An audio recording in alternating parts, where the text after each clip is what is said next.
Okay, so welcome back.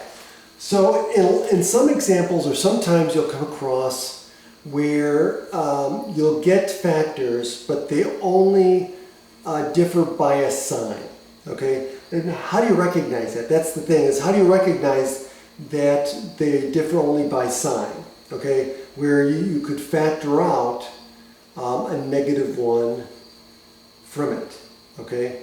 So if they differ in sign, this is what we're going to use, okay? We know, so here, if you don't know, I'm going to tell you, this is the same as this. So if I factor out a -1, that's the same as flipping this, okay? So if I pull out a negative sign, I can flip this subtraction. Or if you write it as a negative,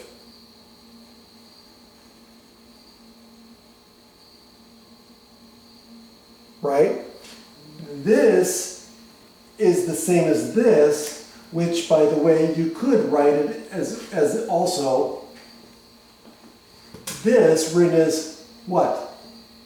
X plus or y plus -x, right? I could just write it as a plus negative, right? So notice something here. You can write it this like this, which means all I'm doing is flipping the subtraction and pulling the negative out. And sometimes that's what we'll need to do to get the factors to match, right? That's the purpose. We're trying to figure out a way to get them to match.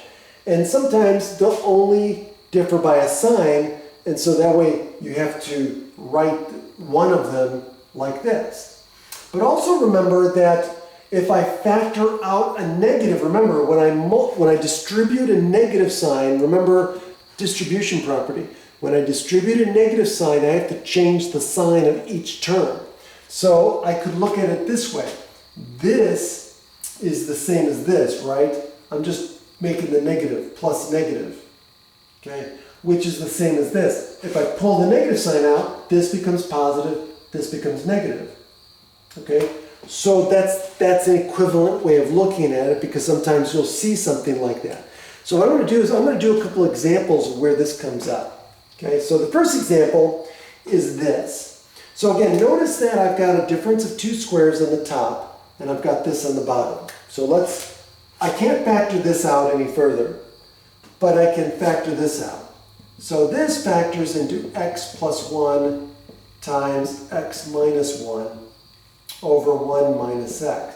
And notice that I've got this and this. They're almost the same, but this is opposite, right? This is reversed. So again, what I'm going to do is I can pull out a negative, either here or here. So if I pull out a negative on the top, then I write this as a negative x plus 1, and then I'm going to flip this to 1 minus x. And now I've got the same thing on the top and the bottom. So, again, if you don't want to get confused, just pretend there's a 1 out here, okay? And if this confuses you, pretend that you factored out a -1, okay? You factor out a -1 from here.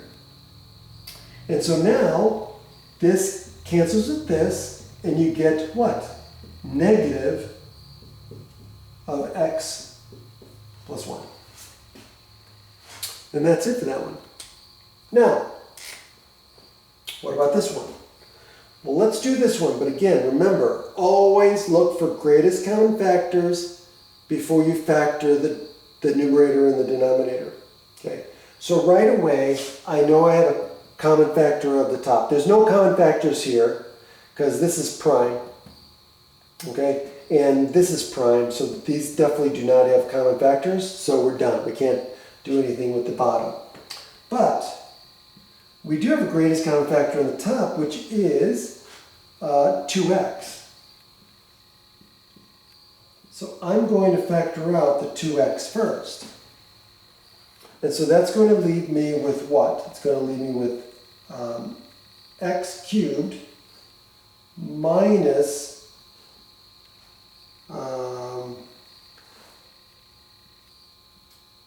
6 64 over, now the bottom, we want to see if this factors. Okay, so I'm going to rewrite this in decreasing order, because again, that's the way we normally write them. So I'm going to write this as negative 3x squared plus 7x plus 20. Okay, and so now what I'm going to do is I'm going to use the AC method to see if I can factor this. So negative 3 times 20 is negative 60. And so what are two factors of negative 60 that equal or add up to 7? Well, since this is negative, I know that they have opposite signs and the larger factor has to be positive. Okay, so I'm going to be subtracting these. Okay, so, well, we've got 10 times 6. Well, that's not going to work. What else? Oh, 4 times 15. That's not going to work. What else? Well, we're getting close. 5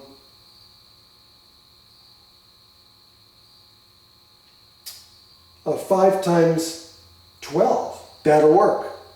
5 times 12. So we get 12 times negative 5 will give us the 7. So now, what am I going to do? I'm going to decompose this. So let me do my scratch work here. So this is going to be negative 3x squared plus 12x minus 5x plus 20. And so now I'm going to do my grouping. Now I'm going to change this to a plus negative so I don't get messed up. And so now I'm going to factor out here.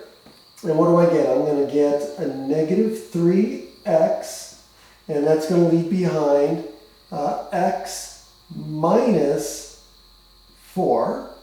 Now I'm going to subtract, I'm going to factor out a negative 5 here. So minus 5 times x minus 4. And now I've got my final factor. So it's going to be x minus 4 times the quantity 3x minus 5. Okay? Now, let me rewrite this. So now I've got 2x times x cubed minus 64 over x minus 4, and I'm going to pull out this negative here because they're both negative. I'm going to pull out a negative 1, and so that's going to make it into 3x plus 5. Okay. Just for the time being. I don't know what's going to happen with this, but we'll see. Now, this is done. I can't factor this out any further, but this can be factored. It's a difference of 2 cubes because this is 4